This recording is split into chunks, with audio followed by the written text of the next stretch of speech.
For a school that is located in the middle of one of Kenya's biggest slums, Olympic Primary School has in the past earned the reputation of having incredible academic performances. It brought attention to the school and the community at large. And as Kenya's primary schools digest the recently released results, our reporter Zinzi Kibiku revisits Olympic Primary and now reports. Students at Olympic Primary School are queuing to collect their KCPE result slips. On the other side of the school, it is business as usual. This is one of the standard 6 classroom streams. English is a subject that dominates the afternoon. It is heads down for the students as they go through their revision.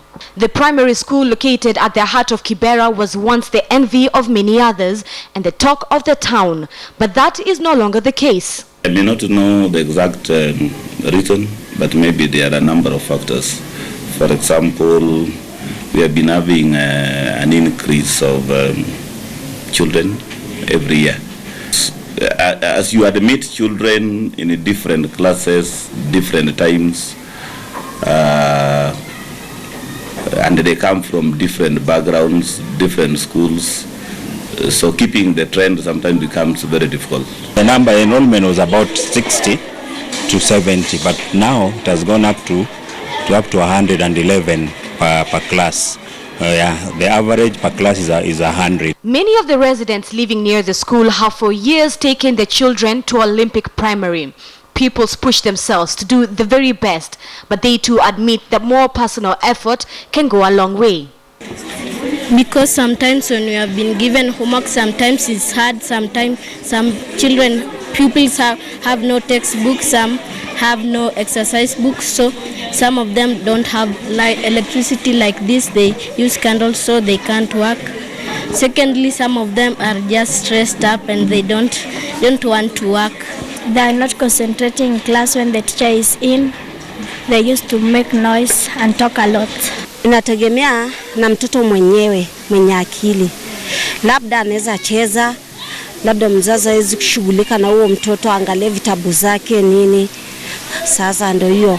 Akikuja kwa class, mwalimu ako hard na yeye. Lakini wewe mama unafaa ukae una mtoto ujue Kenya anafanya. Na angalie kitabu wa mtoto anafanya aje.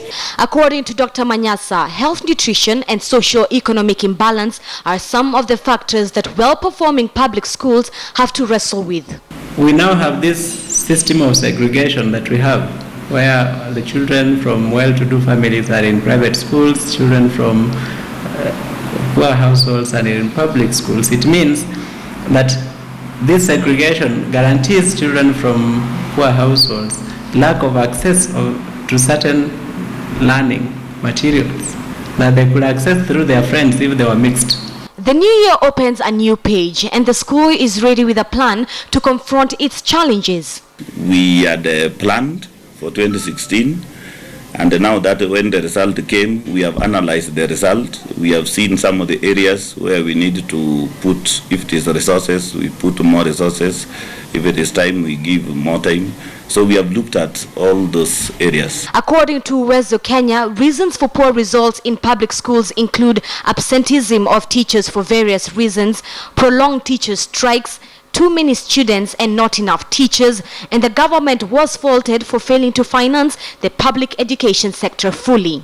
This road leads to one of the most prominent schools and offers a brighter future to the Kibera students.